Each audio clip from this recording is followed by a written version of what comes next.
Hello students, welcome to the part 3 of detailed solution of stage 2 question paper of Aryabhatta Ganit Challenge 2022.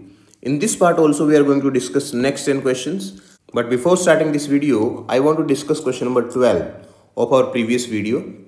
Question number 12 का answer मैंने आपको last video में बताया था option A, but वहाँ पर आपको थोड़ी सी करेक्शन करनी है. इसका करेक्ट आंसर आपका रहेगा ऑप्शन बी.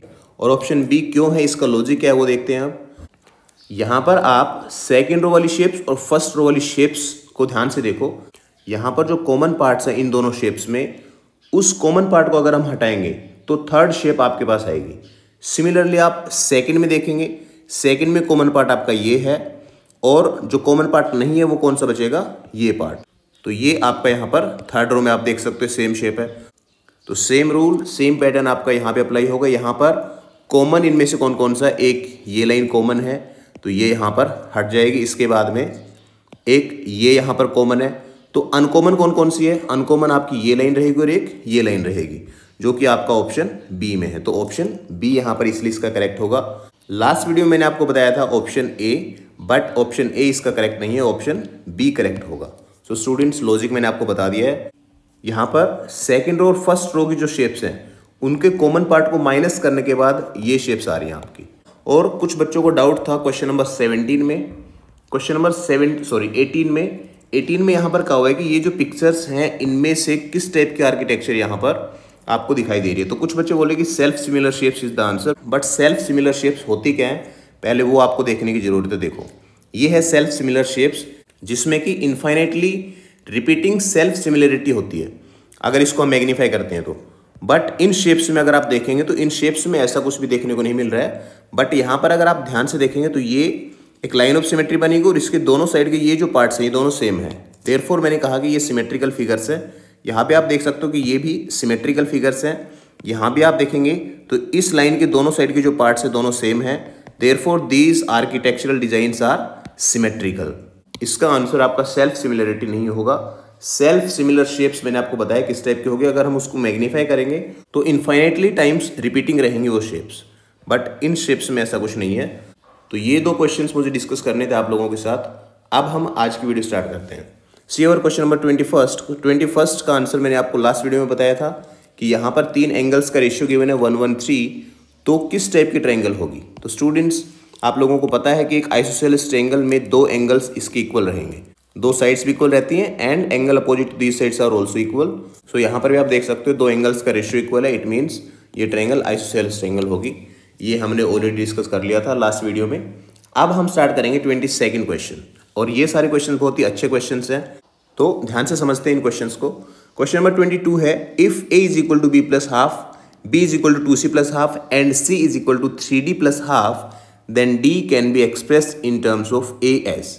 यहाँ पर क्वेश्चन ईजी है. आपको करना क्या है कि ये जो इक्वेशन आपको दिख रही है ना, ये c is equal to 3d plus half, तो d और a के बीच की रिलेशन आपको फाइंड आउट करनी है, तभी आप d को एक्सप्रेस कर पाएंगे इन टर्म्स ऑफ a. तो स्टूडेंट्स, यहाँ पर ये इक्वेशन आपकी आएगी 3d is equal to c minus half. हम यहाँ पर हाफ को दूसरी साइड में ट्रांसपोज करेंगे तो 3d की वैल्यू आ जाएगी ये 3d is equal to c minus half. अब क्योंकि इस c की जगह हमें a लेके आना है, तो c की जगह हम a को डायरेक्ट रिप्लेस नहीं कर पाएंगे, बिकॉज a और b का रिलेशन गिवन है और b और c का रिलेशन गिवन है. तो पहले आपको c को b की टर्म में कन्वर्ट करना होगा और फिर b को हम a की टर्म में कन्वर्ट करेंगे. तो स्टूडेंट्स, यहाँ से आप ये जो सेकंड आपकी इक्वेशन गिवन है, यहाँ से c की वैल्यू फाइंड आउट करेंगे और यहाँ से c की वैल्यू आपकी आएगी b माइनस 1/2 डिवाइडेड बाई 2. इसको जब आप सोल्व करेंगे एलसीएम लेके तो ये आएगा 2b माइनस 1 डिवाइडेड बाई 4. इस वैल्यू को आप यहाँ पे रिप्लेस करो. इस वैल्यू को जब यहाँ पर यूज करेंगे तो ये आपके पास इक्वेशन बनेगी 2b minus 1 divided by 4 minus 1/2. अब इसको हम थोड़ा सा सिंप्लीफाई करते हैं. 3d is equal to 2b by 4. 2b by 4 को हम b बाई 2 लिख देते हैं direct. b by 2 minus 1/4 minus 1/2. अब स्टूडेंट्स, ये जो b है इसकी जगह पे हमें ये लिखना पड़ेगा a की टर्म में वैल्यू. तो ये फर्स्ट इक्वेशन से आएगा. So b is equal to a minus 1/2. अब इस वैल्यू को रिप्लेस कर दो आप इस इक्वेशन में, और वैल्यू को रिप्लेस करते के साथ ये जो इक्वेशन बनेगी ये इक्वेशन हो जाएगी आपकी d और a में. फिर उसको हम सोल्व कर लेंगे. सो b की जगह हम यहाँ पे क्या रखेंगे, a माइनस 1/2 डिवाइडेड बाई 2 -1/4 -1/2। यहाँ पर इसको सोल्व करेंगे अगेन बाय टेकिंग एलसीएम, तो 2a - 1 डिवाइडेड बाई 4 -1/4 -1/2, और ये किसके इक्वल है? 3d के इक्वल। यहाँ पर स्टूडेंट जब राइट साइड में हम एलसीएम लेके सोल्व करेंगे इसको, तो ये आएगा आपका 3d is equal to 2a - 1 -1 -2 divided by 4, और इसको आप सोल्व करेंगे तो 2a - 4 डिवाइडेड बाई 4, ऊपर से आप 2 कॉमन लेंगे तो a - 2/2 आ जाएगा। ये 2 से 2 कैंसिल आउट होके नीचे 2 बचेगा। सो d की वैल्यू यहाँ से आ जाएगा आपकी a - 2 divided by 2 into 3। It means d और a के बीच का जो रिलेशन बनेगा वो ये रहेगा, d is equal to a - 2/6। तो यहाँ पर हम ऑप्शन देखते कौन सा करेक्ट होगा। Option a is correct, a - 2/6। So this is your 22nd question. Moving to our next question, 23rd. In the figure below, each side of square ABCD is divided into 3 equal parts. If a point is chosen at random inside the square, the probability that it will be in the shaded region is.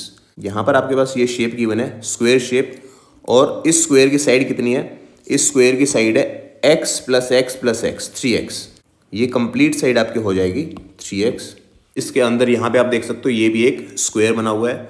हमारा question क्या है? Question ये है कि what is the probability that it will be in the shaded region, कि अगर आप इस स्क्वायर के अंदर से कोई भी एक पॉइंट सेलेक्ट करते हो, कहीं पे भी कोई भी एक पॉइंट सेलेक्ट करते हो, तो क्या प्रोबेबिलिटी है कि वो पॉइंट इस शेडेड पोर्शन से रहेगा। तो ऐसे क्वेश्चंस को करने के लिए क्या करना पड़ेगा हमें?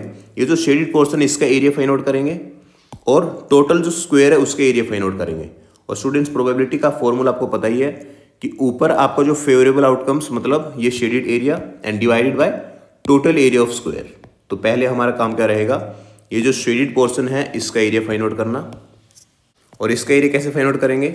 ऑल 4 ट्रायंगल्स आर आइडेंटिकल, चारों इक्वल है, तो अगर एक ट्रायंगल का भी हमने एरिया फाइंड आउट कर लिया तो उसको 4 से मल्टीप्लाई कर देंगे। एंड स्टूडेंट्स ये चारों ट्रायंगल्स राइट एंगल ट्रायंगल है। अब राइट एंगल ट्रायंगल है तो यहाँ पर हम पाइथागोरस थ्योरम यूज कर सकते हैं। और एक और चीज आप देख सकते हो कि इन ट्रायंगल्स का जो हाइपोटेन्यूस है this is equal to x। तो सपोज ये साइड आपकी a है, ये साइड आपकी a है, इसकी ये दोनों साइड भी इक्वल होंगी। ये आइसोसेलेस राइट एंगल ट्रायंगल होगा। क्यों होगा? बिकॉज यहाँ पे ये भी एक स्क्वायर है और अंदर भी एक स्क्वायर बना हुआ है, तो ये जो शेप बनेगी सिमेट्रिकल होगी, इसलिए ही इसकी ये साइड्स भी इक्वल होंगी। तो सपोज ये साइड्स इसकी a और a है। अब applying Pythagoras theorem in this triangle, so Pythagoras theorem जब अप्लाई करेंगे then a² + a² is equal to x², then 2a² is equal to x², तो a² की वैल्यू आएगी x²/2। अब यहाँ से a की वैल्यू जब फाइंड आउट करेंगे then taking square root both sides, तो स्क्वायर रूट लेंगे तो a की वैल्यू आ जाएगी ये a is equal to x/√2। अब अगर a की वैल्यू x/√2 है then we can easily find out the value of this right angle triangle, because students area of right angle triangle can be find out by using this formula half into base into height. और base और height क्या है? यहाँ पर base भी है x/√2 और height भी x/√2। तो इसको जब सोल्व करेंगे तो ये आएगा x into x x² divided by 2 into √2 into √2, तो ये आएगा 2। So area of one triangle is equal to x²/4। और यहाँ पर कितने ट्रायंगल्स हैं? यहाँ पर है 1 2 3 4 triangles. It means 4 times of x²/4 this is equal to x²। तो जो शेडेड पोर्शन है वो एरिया आ गया आपका x²। अब हमें फाइंड आउट करना है कि जो कंप्लीट स्क्वायर है उसका एरिया कितना आएगा। कंप्लीट स्क्वायर की साइड मैंने आपको स्टार्टिंग बताया था कि 3x है, तो उसका एरिया हो जाएगा square of 3x means 9x²। और इसको जब आप डिवाइड करेंगे तो ये आएगा आपका 1/9। सो ऑप्शन ए इसका करेक्ट आंसर होगा। सो this is your question number 23। I hope कि आप लोगों को ठीक लगा होगा, अच्छा लगा होगा और समझ में भी आया होगा। Moving to our next question 24th। Area of a circle whose radius is the diagonal of a square of area 4 units is। तो एक सर्कल आपके पास गिवन है और एक स्क्वायर आपके पास गिवन है, और उनके बीच का रिलेशन क्या गिवन है वो देखते हैं। अब रिलेशन इज कि radius of this circle is the diagonal of a square, diagonal of a square whose area is 4 units. ये जो स्क्वायर है इसका एरिया है 4 यूनिट्स। तो area is given bye square of side, मतलब इस स्क्वायर की साइड होगी 2, तभी इसका एरिया आपका 4 यूनिट्स आया होगा। अब इसके डायगोनल के इक्वल है इसकी रेडियस, तो इसका डायगोनल क्या आएगा? √2 into A, √2 into a and a is the side 2. So diagonal of this square is 2 root 2. It means radius of this circle is equal to 2 root 2. और हमें अब फाइंड आउट क्या करना है, area of this circle. Radius हमारे पास आ चुकी है 2 root 2. तो एरिया किसके इक्वल आएगा, area of circle is given by pi r square. So pi into radius 2 root 2 का स्क्वायर, और 2 रूट 2 का स्क्वायर किसके इक्वल आएगा, 2 का स्क्वायर 4, अंडर रूट 2 का square 2. So this is equal to 8 pi. Option A is correct. This is your question number 24. Moving to our next question 25th. Total area of both the shaded squares is. यहाँ पर भी आप देख सकते हो, अच्छा question है ये भी. ये जो आपको शेडेड पोर्शन दिख रहा है पिंक कलर, ये एरिया आपको फाइंड आउट करना है दोनों स्क्वायर्स का. ये भी गिवन है कि ये एक स्क्वायर है और ये भी एक स्क्वायर है, एंड ये साइड आपके पास गिवन है 4. वन मोर थिंग स्टूडेंट्स, यहाँ पर ये जो दोनों शेप्स आपको दिख रही हैं, these are also squares. So suppose ये इसकी साइड आपकी x है, और ये जो ट्राइंगल आपको दिख रहा है इसकी साइड आप मान लो y. तो अगर ये x है तो ये भी x होगा, ये भी x, ये भी x, this is also x, this is also x, and this complete side यहाँ से यहाँ तक ये भी x होगा. अब क्योंकि ये एक राइट एंगल ट्राइंगल है, तो राइट एंगल ट्राइंगल में using Pythagoras theorem we can say x square plus y square is equal to 4 square which is equal to 16. अब स्टूडेंट्स यहाँ पर अगर ये साइड x है और ये y है, तो जिन स्क्वायर्स का एरिया फाइंड आउट करना है उनकी साइड्स कितनी हो जाएगी, this complete side is equal to x plus y, and ये जो आपका स्क्वायर रहेगा इसकी साइड बचेगी आपकी ये x minus y, because complete आपका ये है x, एंड इसमें से ये y माइनस करने के बाद ये साइड आपकी बचेगी x माइनस वाई. तो आपको अल्टीमेटली वैल्यू किसकी फाइंड आउट करनी है, इन दोनों का area. Area means square of the sides. So x plus y whole raise to power 2 plus x minus y whole raise to power 2, इसकी वैल्यू आपको फाइंड आउट करनी है. तो इसको हम थोड़ा सा सिंप्लीफाई करेंगे. ये जो आइडेंटिटी आपकी बन रही है इनको ओपन करो एक बार. आइडेंटिटी क्या होती है, x square plus y square plus 2xy plus यहाँ पर x square plus y square minus 2xy, ये होगा cancel out, and in bracket आपका क्या हो जाएगा 2 into x square plus y square. And students x square plus y square की value already हमने फाइंड आउट कर ली है विच इज 16. सो 2 इंटू 16 ये आ जाएगा आपका 32 यूनिट्स के equal. So option B is correct. 32 square units is the area of these two shaded portions, these two shaded squares. This is your question number 25. Moving to our next question. Last digit of every even perfect number. So first thing क्या है कि perfect numbers are always even numbers. And perfect number होते क्या हैं, perfect numbers वो numbers हैं जिनके divisors का सम या जिनके फैक्टर्स का सम उस नंबर के इक्वल आए. जैसे 6 is the smallest perfect number, इसके फैक्टर्स आपके रहेंगे 1 2 3, ठीक है, एक्सेप्ट 6 बात कर रहे हैं हम. तो इन तीनों का सम किसके इक्वल आएगा, 6 के. तो अगर कोई भी नंबर के फैक्टर्स का सम उसी नंबर के इक्वल आ जाए तो हम बोलेंगे कि that number is a perfect number. So 6 is the smallest perfect number.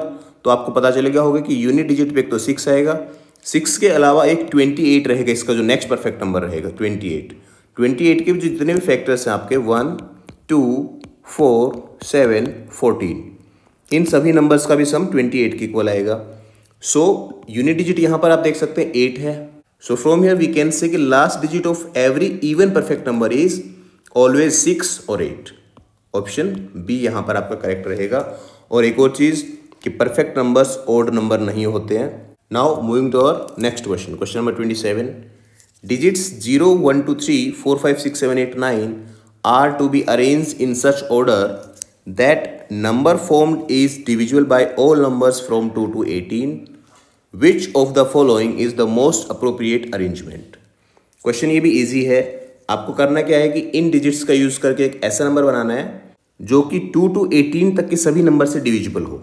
तो स्टूडेंट्स आप सिंपली ऑप्शंस की हेल्प लेके ये क्वेश्चन कर सकते थे वेरी इजीली. यहाँ पर आप देखो 2 to 18 में कौन कौन से नंबर्स आएंगे, प्राइम नंबर्स भी आते हैं 7 11 13 17, ये सारे नंबर्स भी आएंगे 4 5. तो इन नंबर की डिविजिबिलिटी रूल आप यहाँ पर चेक करके देख लेते हैं. इन चारों में से अगर कोई भी नंबर एक भी नंबर से डिविजिबल नहीं होता तो वो एलिमिनेट हो जाता आपका ऑप्शन. तो यहाँ देखो आप 65. तो लास्ट ऑप्शन तो यहाँ पर एलिमिनेट हो जाएगा। क्यों? Because this is not an even number. तो ये ऑप्शन आपका एलिमिनेट होता है क्योंकि 2 से डिविजिबल नहीं होगा, ये इवन नंबर नहीं है। सिमिलरली अब इन तीनों में से कैसे देखेंगे स्टूडेंट्स? 4 का डिविजिबिलिटी रूल क्या होता है? 4 का डिविजिबिलिटी रूल ये है कि अगर लास्ट 2 डिजिट्स डिविजिबल है कोई नंबर की तो ही वो कंप्लीट नंबर भी डिविजिबल होगा 4 से। तो यहाँ पर 90 is not divisible by 4, it means ये भी eliminated. Similarly 10 is also not divisible by 4, ये भी एलिमिनेटेड। बचा आपका ऑप्शन सी। तो ऑप्शन सी ही आपका करेक्ट आंसर रहेगा। इसके लिए आप ट्राई भी कर सकते हो, 2 से लेके 18 तक जितने भी नंबर्स हैं सभी से डिविजिबल होगा ये नंबर, ठीक है। आप इसको डिवाइड करके देख लेना। Moving to our next question 28। The product of 18 integers equals 1, the least positive sum of these integers is. Students tricky question है बट इजी क्वेश्चन है। यहाँ पे आप यहाँ पर ये कंफ्यूजन में मत रहना कि यहाँ पे 18 डिस्टिंक्ट इंटीजर्स आपको लेने हैं, क्योंकि डिस्टिंक्ट इंटीजर्स अगर आप लेंगे, डिफरेंट इंटीजर्स लेंगे तो उनका प्रोडक्ट 1 पॉसिबल नहीं है। तो आपको कौन से इंटीजर्स यहाँ पर यूज करने हैं? -1 और 1। और कितनी बार, वो है इस क्वेश्चन का कॉन्सेप्ट कि कितनी बार -1 मल्टीप्लाई होगा, कितनी बार 1 मल्टीप्लाई होगा, तब आपका आंसर 1 आ रहा है। और फिर आपको देखना है कि least positive sum of these integers. अब कुछ बच्चों के दिमाग में शायद ये आ रहा होगा कि अगर हम सभी इंटीजर्स मान लो -1 ले लेते हैं तो क्योंकि ये इवन नंबर है 18 तो इनका प्रोडक्ट आ जाएगा +1। बट उस केस में स्टूडेंट्स इनका सम आएगा -18। बट आपको फाइंड आउट क्या करना है? लिस्ट पॉजिटिव सम, मतलब 0 से बड़ा सम आना चाहिए आपका ओवरऑल टोटल जो 18 इंटीजर्स लेंगे उनका। तो -1 अगर आप सारे 1 -1 के इक्वल लेंगे तो पॉसिबल नहीं है कि उनका सम पॉजिटिव आए, ठीक है। तो आपको कुछ -1 लेने पड़ेंगे और कुछ +1 लेने पड़ेंगे। नेक्स्ट आप सोचेंगे कि -1 9 टाइम्स ले लेते हैं और +1 भी 9 टाइम्स ले लेते हैं। तो इस केस में स्टूडेंट्स इनका जो मल्टीप्लीकेशन है वो आपका +1 नहीं आएगा। क्यों? क्योंकि -1 की पावर 8 इंटू 1 की पावर 8 ये आ जाएगा आपका 1, ठीक है। क्योंकि -1 इंटू 1 अगर 2 नंबर्स को मल्टीप्लाई करते हैं तो ये आएगा -1 और फिर ये 4 टाइम्स ऐसे मल्टीप्लाई होंगे -1 तो 2 से +1 आता रहेगा यहाँ पे, ठीक है। तो अगर इनकी पावर इवन नंबर है तो ये प्रोडक्ट आ जाएगा 1। एक और कॉन्सेप्ट यहाँ पर आप यूज कर सकते हो कि पावर सेम है बेस डिफरेंट है तो बेस का मल्टीप्लीकेशन हो जाएगा। So -1 into 1 raise to power 8 and this gives equal to -1 raise to power 8 और ये 1 के इक्वल आ जाएगा।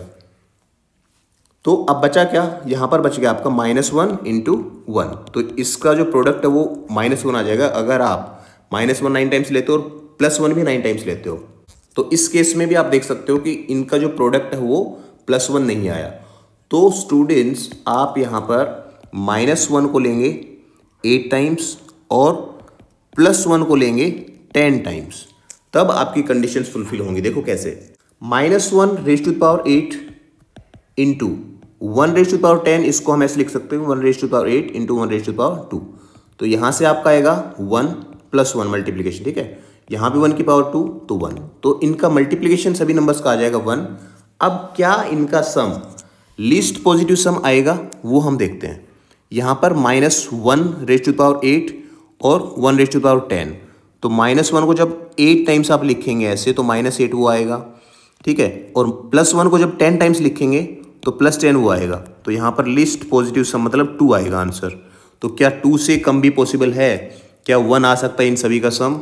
जब 18 इंटीजर्स का प्रोडक्ट 1 है तो आंसर इज नो। यहाँ पर आपका जो करेक्ट आंसर रहेगा वो रहेगा ऑप्शन बी। क्योंकि अगर आप ऐसे अगर इसको लेते हैं -1 की पावर 10 लेते हो और 1 की पावर 8 लेते हो तो प्रोडक्ट तो आपका आ जाएगा 1, बट इनका सम अगर करेंगे तो -2 आएगा, ठीक है। तो स्टूडेंट्स इस क्वेश्चन का आंसर आपका ऑप्शन बी रहेगा। Now moving to our next question. I hope कि आप लोगों को ठीक लगा होगा ये क्वेश्चन भी। Moving to our next question, if r and s are natural numbers and r² plus s² is divisible by 216, then r² plus s² is also divisible by which number? तो ये क्लास 6 में आपने पढ़ा होगा students कि अगर कोई भी नंबर मान लो 36 डिविजिबल है 12 से तो 36 ऑल्सो डिविजिबल होगा 12 के फैक्टर्स से। तो यहाँ पर भी ऐसे ही है कि r² plus s² is divisible by 216, तो यही सेम नंबर इसके फैक्टर्स से भी डिविजिबल होगा। तो आप देख लो कि इनमें से 216 का फैक्टर कौन सा है? 216 का फैक्टर होगा 27। 16 does not divide 216, similarly 30 and 23 do not divide 2 and 6, so correct answer आपका हो जाएगा 27, ऑप्शन डी यहाँ पर करेक्ट रहेगा। Moving to our next question, और ये हमारी आज की वीडियो का लास्ट क्वेश्चन भी रहेगा। बाकी के जो 10 क्वेश्चंस हैं वो जल्द ही मैं आपको प्रोवाइड करूंगा नेक्स्ट वीडियो में। See students, 2 trains running in opposite directions cross a man standing on a platform in 27 seconds and 15 seconds respectively, and they cross each other in 18 seconds. The ratio of their speeds is. Students, इस question को थोड़ा सा detail में बताना चाहूँगा क्योंकि ऐसे questions आपके कम्पिटिटिव एग्जाम में आते रहते हैं। सबसे पहले आपको फॉर्मूला पता होना चाहिए, speed is equal to distance over time. अब यहाँ पर ratio of speed find out करना है। तो मान लो कि जो फर्स्ट ट्रेन है, फर्स्ट ट्रेन की स्पीड है आपकी x, जो सेकेंड ट्रेन है उसकी स्पीड है y किलोमीटर पर आवर।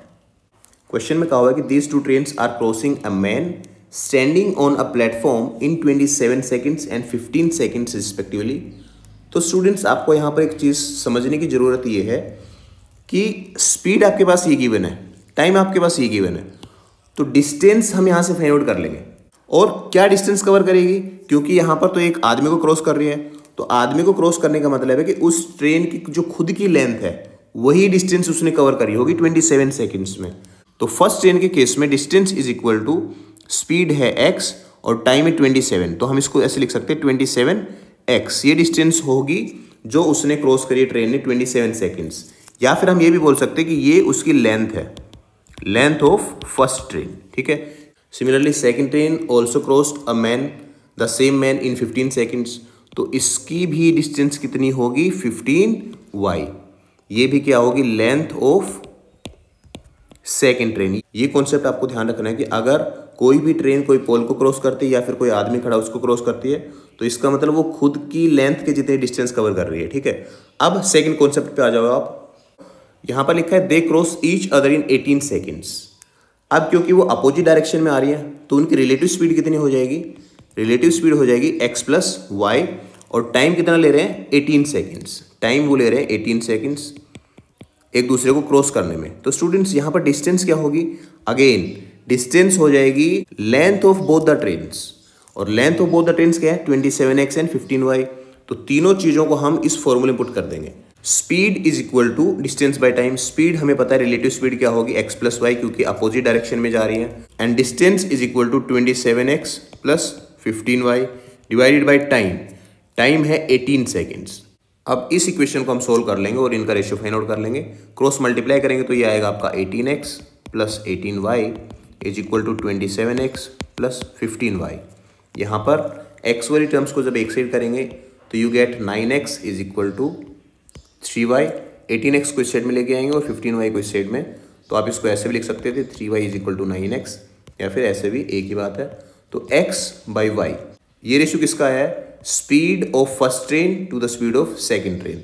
तो x बाई वाई क्या आएगा, इस 9 को इस साइड में ले आएंगे, 3/9 which is equal to 1/3, 1:3। So option B is the correct answer. Students, ये कॉन्सेप्ट था इस क्वेश्चन का। आई होप स्टूडेंट्स कि आपको ये सारे क्वेश्चन बहुत ही अच्छे लगे होंगे, एंड जो नेक्स्ट क्वेश्चन है 10 क्वेश्चन वो भी मैं बहुत ही जल्दी आपको प्रोवाइड करूंगा। So that's all for today. Thank you so much.